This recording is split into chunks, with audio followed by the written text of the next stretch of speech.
అబద్ధాలని వండి వార్చి ఇదిగో మీకు పొద్దున్నే పంపిస్తూ ఉన్నాం. మా దగ్గర ఒక కార్టూనిస్ట్ ఉన్నాడు, పడవ ఎలా మునుగుతుందో మంచి కార్టూన్ వేయగలడు. లేకపోతే బంగాళాఖాతంలో వాయుగుండం ఎలా పుట్టిందో దాన్ని బాగా చూపించగలడు. కొన్ని పత్రికలు ప్రభుత్వం మీద, జగన్మోహన్ రెడ్డి గారి మీద, ఈ రాష్ట్రంలో జరుగుతున్నటువంటి అభివృద్ధి సంక్షేమం మీద దుమ్మెత్తి పోస్తున్నటువంటి సమయంలో ఎమ్మెల్యే గారి నాయకత్వంలో జగనన్న 4.5 సంవత్సరాల ప్రయాణం, ప్రభుత్వ పనితీరు, ఒక వ్యక్తి చెప్పుకునేటట్టుగా ఇది 40 సంవత్సరాల ఇండస్ట్రీ, లేకపోతే 14 సంవత్సరాలు అనుభవం ముఖ్యమంత్రిగా, దానికి ఇంకొక అతను తోడైనట్టుగా ఒక వాస్తవానికి, ఒక న్యాయానికి, అన్యాయానికి, అబద్ధానికి మధ్య జరుగుతున్నటువంటి ఈ యుద్ధంలో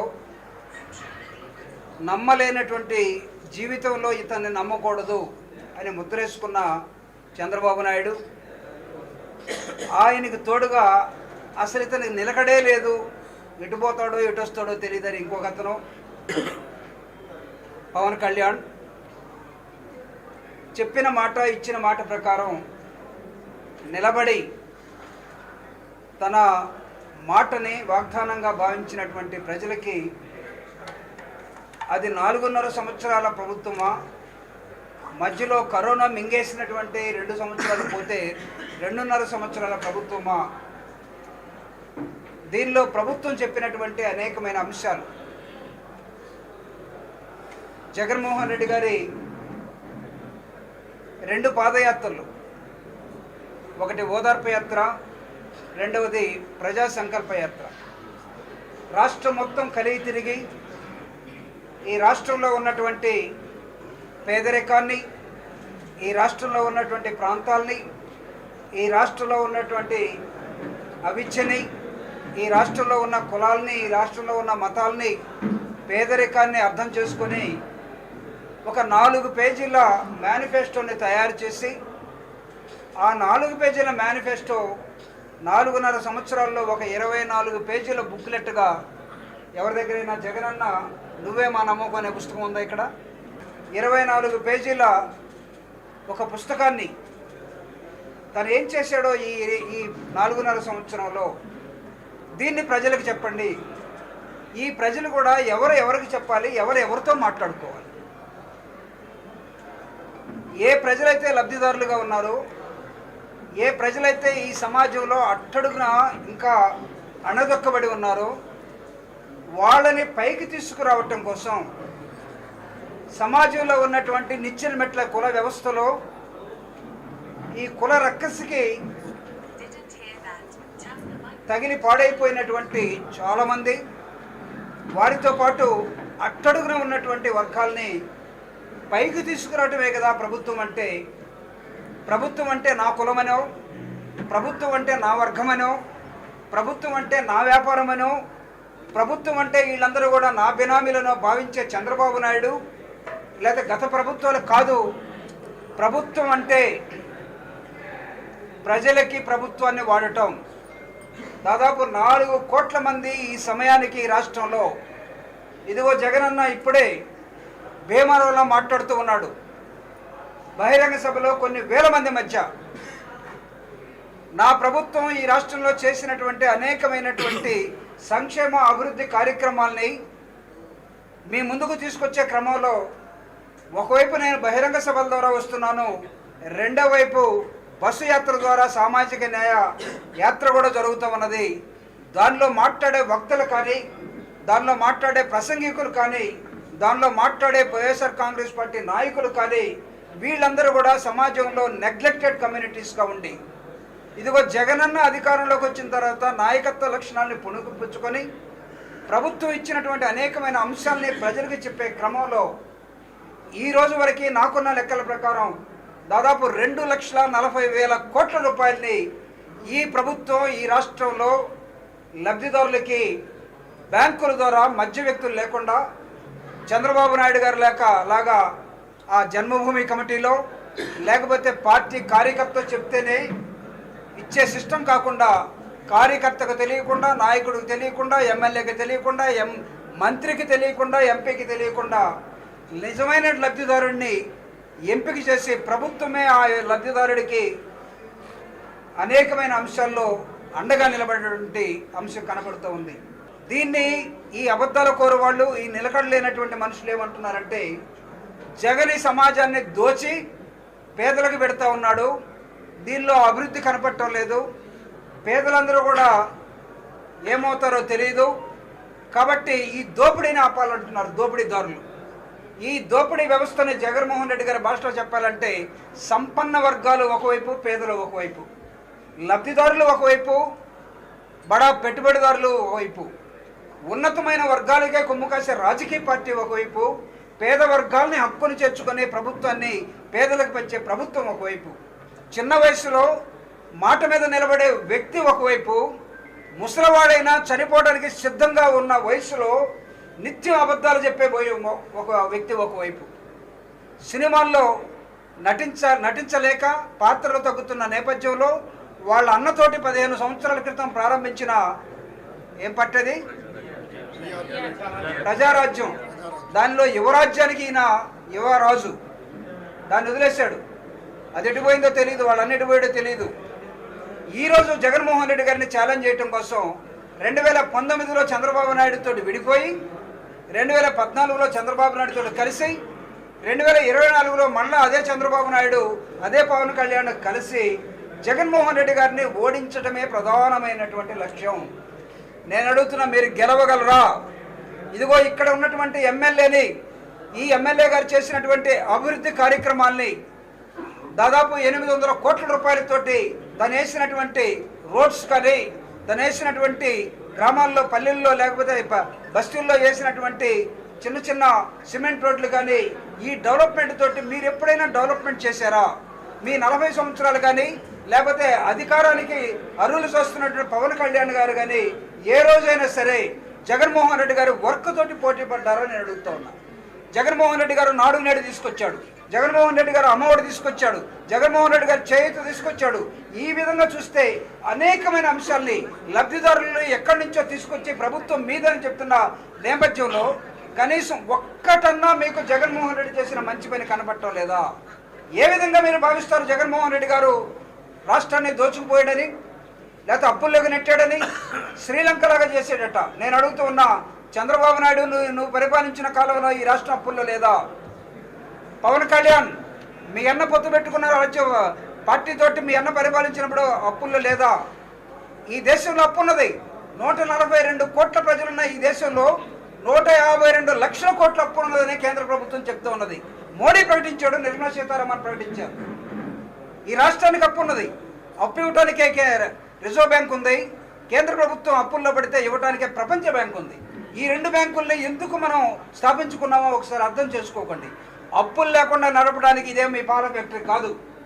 అప్పులు లేకుండా రెమ్యునరేషన్ తీసుకొని యాక్షన్ చేసి సినిమా ఫెయిల్ అయినా సరే నాకు డబ్బులు వచ్చిన భావించడానికి ఇది సినిమా కాదు. ఇది నిజ జీవితం పరిపాలన. నిజ జీవితంలో నిలబడటానికి చేతగానటువంటి ఇద్దరు వ్యక్తులు, ఒకడు భుజం మీద ఒకడు, ఒకడు తొడ మీద ఒకడు, ఒకడిని ఆధారం చేసుకుని ఒకడు, ఎన్నుముకు లేని ఒకడు, ఇద్దరు కలిస్తే తప్ప జగన్మోహన్ రెడ్డి గారిని ఓడించేమనే మాట రానటువంటి వాళ్ళు ఒకళ్ళు. వాళ్ళకి ఛాలెంజ్ ఈరోజు ఈ రాష్ట్రంలో జరుగుతూ ఉన్నది. బస్సు యాత్ర పేదలు మాట్లాడుతూ ఉన్నారు. ఇదిగో ఇక్కడ ఒక ఎస్టీ, ఇక్కడ ఒక ఎస్సీ, ఇక్కడ ఒక మైనారిటీ, మేము మాట్లాడుతున్నాం. రెడ్డి గారిని, ఎమ్మెల్యే గారిని మాట్లాడవద్దు, మీరు పని మాత్రమే చేయండి. మీ తరపున ఈ గొంతులు మాట్లాడబోతూ ఉన్నాయి. ఈరోజు డెవలప్మెంట్ కానీ ప్రభుత్వాన్ని కానీ చేరని, ఇంతకాలం చేరినటువంటి ప్రాంతాలకి చేరింది. We are trying to reach so far unreached areas. ఇప్పుడు దాకా చేరినటువంటి ప్రాంతాలకి జగన్మోహన్ రెడ్డి గారు చేరారు. అసలు మాట్లాడటానికి గొంతు వాయిస్ లేనటువంటి వాళ్ళ తరపున we have become the voice of voiceless. వాళ్ళ వాయిస్గా పేద వర్గాలకు సంబంధించినటువంటి వాళ్ళు, జగన్కు అండగా ఉండేటువంటి వాళ్ళు ఈరోజు మాట్లాడుతూ ఉన్నారు. చంద్రబాబు నాయుడు ఎప్పుడైనా రెండో వాడిని మాట్లాడించాడా? మైక్ పట్టుకుంటే చాలు 2 గంటలు మాట్లాడతారు తనే. రెండో వాడికి నో ఛాన్స్ అట్ ఆల్. ఉత్సవ విగ్రహాలుగా ఉండాల్సిందే. కానీ ఈరోజు జగన్మోహన్ రెడ్డి గారి ఆలోచన విధానం వర్ధిల్లటం కోసం ఏమిటి ఈయన ఆలోచన విధానం అని కూడా మీరు అడగవచ్చు.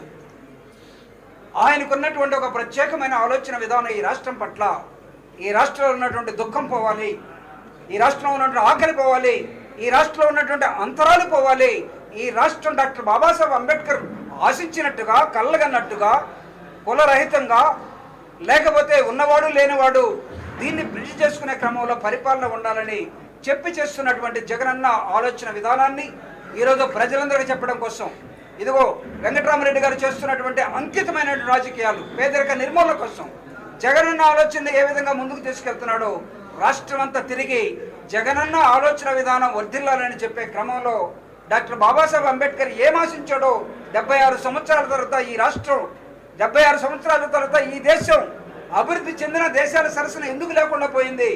అబ్దుల్ కలాం ఏం భావించాడు? అబ్దుల్ కలాం 50,000 మందితో మాట్లాడితే 50,000 మందిలో ఈ దేశం అభివృద్ధి చెందడం కోసం మనం ఏం చేయాలి అనే ఒక ఆలోచన తీసుకోవడం జరిగింది. ఈ రాష్ట్రం అభివృద్ధి చెందుతున్న సమయంలో ఈ దేశంలో ఉన్నటువంటి అన్ని రంగాల్లో జగన్మోహన్ రెడ్డి గారి ప్రభుత్వం నంబర్ 1గా నిలబడుతున్న సమయంలో ఇదిగో కొన్ని పిచ్చి కుక్కలు, కొన్ని కుక్కమతి పిందులు జగన్ను ఓడించడమే ప్రధానమైన లక్ష్యంగా భావించి ముందుకు వస్తున్న నేపథ్యంలో నిజం నిద్రలేసే లోపల అబద్ధం ప్రపంచం అంతా తిరిగి వచ్చిందట. ఈ అబద్ధాన్ని తరిమి కొట్టడం కోసం ఇదిగో మా ఒంటి మీద శ్వేత బిందువులు ఉన్నాయి. ఈ శ్వేత బిందువులే సాక్ష్యం. రాళ్లు పండే రాయలసీమలో కూడా మేము రత్నాలు పండించి తీరుతామని ఈరోజు ఒక నినాదానికి వచ్చారు. మా ఒంటి మీద శ్వేతం, భూమిలో చినుకు పడకపోయినా సరే పైన ఉన్నటువంటి ఆకాశం వైపు చూసి వర్షాన్ని కురిపించేటటువంటి ఒక దృక్పథం ఉన్నటువంటి నాయకత్వం ఈరోజు కనబడతా ఉంది. దీన్ని ఛాలెంజ్ చేయడం కోసం ఈరోజు అబద్ధాల కోర్లుగా ఉన్నటువంటి వీళ్ళు మాట్లాడే ప్రతి దాన్ని కూడా ఖండించాల్సిన అవసరం ఉంది. ఎందుకు చెప్తున్నానంటే మనమందరం కూడా చేసినటువంటి అభివృద్ధిని సంక్షేమాన్ని మాట్లాడుతున్న అబద్ధాలని ఖండించకుండా పోయామంటే అదే నిజం అనుకుని నమ్మే ఒక వాతావరణం కొన్ని పత్రికలు 1-2 కొన్ని ఛానల్స్ పొద్దున్న లేచిన కానించి సాయంత్రం దాకా అదే పనిలో ఉండిపోయాయి. ఆ ఛానల్స్కి ఇంకో పని లేదు, ఆ పత్రికలకు ఇంకో పని లేదు. అన్ని అబద్ధాలు రాయటం, చేతనైతే మీరు నమ్మండి అని చెప్పడం, సోషల్ మీడియాలో అబద్ధాలు చెప్పడం, మీరు నమ్మండి అని చెప్పడం. కాబట్టి YSR Congress party has decided ఏది ఏమైనా సరే ఈ యుద్ధంలో పేదలే గెలుస్తారు. సంపన్నుల తరపున ఉన్నటువంటి చంద్రబాబు నాయుడు ఓడిపోవడానికి సిద్ధంగా ఉన్న నేపథ్యంలో దింపుడు కళ్యాణం ఆశతోటి ఇదిగో మేమే గెలుస్తున్నాం అని చెప్పుకొని ప్రజల మనోభావాల్ని ఆలోచనని మార్చడం కోసం మైండ్ గేమ్ ఆడుతున్నటువంటి వీళ్ళని ఖచ్చితంగా ప్రజాకోర్టులో శిక్షించాలని రాబోయే ఎన్నికల్లో వైఎస్ఆర్ కాంగ్రెస్ పార్టీ అత్యున్నతమైనటువంటి స్థానంలో రెండవసారి ముఖ్యమంత్రిగా జగన్మోహన్ రెడ్డి గారిని చేయడానికి ప్రజలు భావిస్తున్న నేపథ్యంలో ఈ ప్రెస్ మీట్ జరుగుతూ ఉన్నది. దేశవ్యాప్తంగా జగన్మోహన్ రెడ్డి గారు ఏ రాష్ట్రంలో ఎలా ఉందో మొత్తాన్ని కూడా రీసెర్చ్ చేశారు. 1-2 అంశాలు ఉద్యోగస్తులు అడిగిన వాటిల్లో మేము అనుకున్నది చెప్పింది చేయలేకపోయాం. We're admitting our mistake very openly. It doesn't mean that అది అసలు ఉద్యోగస్తులకి ఏమి ఇవ్వట్లేదని ఎవరైనా అనుకుంటే పొరపాటు. దాదాపు 3.5 లక్షల ఉద్యోగాలు జగన్మోహన్ రెడ్డి గారు రావడంతో ఇచ్చినటువంటి ఈ విలేజ్ సెక్రటేరియట్స్ కానీ లేకపోతే మిగతా ఏపీవీఎస్ ద్వారా వచ్చినాయి కానీ దాదాపు 4.5 లక్షల ఉద్యోగాలు రావడం జరిగింది ఈ రాష్ట్రంలో. అసలు ఉద్యోగాలు రాలేదు, ఉద్యోగస్తులు ఏదో మా మీద కోపంగా ఉన్నారు. ఇది ఉద్యోగస్తుల ఫ్రెండ్లీ గవర్నమెంట్. నేను కూడా మినిస్టర్ ఆఫ్ డిఫెన్స్లో 17 సంవత్సరాలు ఉద్యోగం చేసి వచ్చాను. డిఏ ఏంటో తెలుసు, బేసిక్ ఏంటో తెలుసు, లేకపోతే హెచ్ఆర్ఏ ఎలా ఉంటుందో తెలుసు, వీటన్నిటి తెలుసు. అన్నీ కంపేర్ చేయండి, అద్భుతంగా ఉన్నటువంటి రాష్ట్రం ఇది. సో కాబట్టి ఉద్యోగస్తులు అన్హ్యాపీగా ఉన్నారు అనే ఈ అబద్ధ ప్రచారాన్ని దయచేసి ఆపండి. నేను అడుగుతున్న being an employee, ex employee, no employee is unhappy with this government. అయితే కొంతమంది ఉండవచ్చు, చంద్రబాబు నాయుడు అనుకూలులు ఎవరైనా ఉన్నట్లయితే, చంద్రబాబు నాయుడు ఉన్నప్పుడు కూడా ఇతను రోజు ఇబ్బంది పెడుతున్నారని రోజు తిట్టుకునే బ్యాచ్ ఉంది. జగన్మోహన్ రెడ్డి గారు ఇబ్బంది పెట్టడం లేదు. ఉద్యోగాన్ని ఉద్యోగం లాగానే చేయండి. 9 గంటలకు ఆఫీసు రండి, 5 గంటలకు వెళ్ళండి. ఖచ్చితంగా చేయాల్సిందే. ఈరోజు స్కూల్స్ కానీ లేకపోతే హాస్టల్స్ కానీ సెక్రటేరియట్ కానీ మనం ఎప్పుడో ఒక 30 సంవత్సరాల క్రితం పబ్లిక్ సెక్టర్లో పెట్టుకున్నటువంటి ఈ ఏమంటాం తంబేసుకొని పోయేదాన్ని బయోమెట్రిక్ అంటే మీరు మీ నోట్తో చెప్తారు లేదని అడిగాను. బయోమెట్రిక్ 20 సంవత్సరాల క్రితమే పబ్లిక్ సెక్టర్లో వచ్చినాయి, ప్రైవేట్ సెక్టర్లో ఎప్పటి నుంచో ఉన్నాయి. మీరు ప్రైవేట్ సెక్టర్కి వెళ్ళి చూడండి. ఇప్పుడు ఉదయం 8ంటికి వెళ్తే సాయంత్రం 10 దాకా రాగలరా? ఈరోజు బ్యాంకింగ్ వ్యవస్థను చూడండి. నేను నిన్నే హైదరాబాద్లో యూనియన్ బ్యాంక్ వెళ్తే around 9 o'clock in the night they are still working. వాళ్ళే మేము 5 గంటలకు పోతామని అన్నట్లా. There is a work, they are working. So కాబట్టి employees are very very happy. 1-2 అన్హ్యాపీగా ఉన్నంత మాత్రాన, అబద్ధాలు చెప్పినంత మాత్రాన డోంట్ ట్రై టు జనరలైజ్. ఏదో జగన్మోహన్ రెడ్డి గారి పార్టీ ఓడిపోతున్నట్టుగా అన్న చెప్పిన దానికి కొంచెం నేను ఎక్స్టెండ్ చేస్తా. చంద్రబాబు నాయుడు గారు మార్పు చేసుకోలేదా తన ప్రభుత్వంలో ఉన్నప్పుడు? చంద్రగిరి నుంచి కుప్పం ఎందుకు వెళ్ళాడు అతను? చంద్రగిరి నుంచి కుప్పం ఎందుకు వెళ్ళాడు? ఓడిపోతాడని కాదా? ఎస్, మేము కూడా ఎక్కడైనా మిస్టేక్ ఉంటే, ఎవరైనా ఎమ్మెల్యేలు కొద్దిగా ల్యాగింగ్లో ఉంటే, అన్న చెప్పినట్టుగా సర్వీస్ ఆయన మా సర్వేలో కొద్దిగా ఇది వస్తే అతన్ని తీసేసో, లేకపోతే ఇంకో ప్లేసుకు పంపో, లేకపోతే అతనికి బాబు నువ్వు కాదులే ఇంకొకటి పెడతావు అని చెప్పి చేసుకుంటావు. It is our party and our wish. 175 స్థానాలు ఎవడెవడికి ఇవ్వాలి? Who is the right man trying to put in the right place. దీనిలో మీకెవడికి హక్కు ఉంది? అసలు మీకంటే మీకు కాదు, ప్రతిపక్షాలకి ఎవడికి హక్కు ఉంది? చిరంజీవి, నేను అడుగుతున్న Pawan Kalyan, can you at least identify your candidates in 175 constituencies? 24 సీట్లకే 15 సీట్లుగా పరిమితం అవుతున్నాడు. 15 సీట్లు గట్ట సిగ్గు వాళ్ళ అన్నకు 18 వచ్చినాయి. ఇతను 15కే పరిమితం అవుతున్నాడట. ఇతను ముఖ్యమంత్రి అవుతాడట. ఇతనికి ఒక కళ ఉందట. ఇతను ఏం చదువుకున్నాడో మాకైతే అర్థం కాలేదు. నెల్లూరు పోతే మా నాన్న డిగ్రీ చదివించానంటాడు, రాజమండ్రి పోతే నేను ఇంటర్మీడియట్ ఫెయిల్ అంటాడు, అనంతపూర్ వస్తే నేను 7th క్లాసే చదువుకున్నాను అంటాడు. ఇదేనా సినిమా అంటారు పోయి నింటానికి? క్యా బోల్ రే క్యా? తెలంగాణ పోతే ఆ బర్రెలక్క ఇక్కడరా? She is more better than Pawan Kalyan. So మీరు పవన్ కళ్యాణ్ దగ్గర పెట్టుకొని జగన్మోహన్ రెడ్డి గారు సీట్లు మార్చేస్తున్నారు. మార్చేస్తే నీకేంటయా? మా లక్ష్యం మేము చెప్తున్నాం ఈ రోజు కూడా. So our target 175 out of 175. మీరు ఉన్నటువంటి మై డియర్ ఫ్రెండ్స్, మీ పిల్లవాడిని, మీ పాపని మీరు నారాయణలో చేర్చాలని చూస్తారా, లేకపోతే టీచర్లను బడిలో చేర్చాలని చూస్తారా? మంచి ఎస్టాబ్లిష్మెంట్ ఉన్న స్కూల్లో చేర్చాలని చూస్తారా? ఐఐటి రావాలని కోరుకుంటారా? ఐఐఎం రావాలని కోరుకుంటారా? లేకపోతే మీకు ఐఏఎస్ రావాలని కోరుకుంటారా? లేకపోతే మా వాడు ఐఐటి వద్దు ఐటీఎస్ అయితే చాలని కోరుకుంటారా? మీ పిల్లలు మాత్రం, మీరు మాత్రం అద్భుతమైనటువంటి గోల్స్ ఉండాలి. జగన్మోహన్ రెడ్డికి మాత్రం 175కి 175. అసలు ఎవడు చెప్పాడు? అసలు ఏ రాజకీయ పార్టీ అయినా సరే 175కి 175 పెట్టుకోవాల్సిందే. జగన్మోహన్ రెడ్డి గారు పెట్టుకుంటే దీనిలో ఆశ్చర్యం ఏముంది అసలు? You people are wondering. నాకు బూతులు వస్తున్నాయి ఇంగ్లీష్లో, సార్ బూతులు అనకూడదు.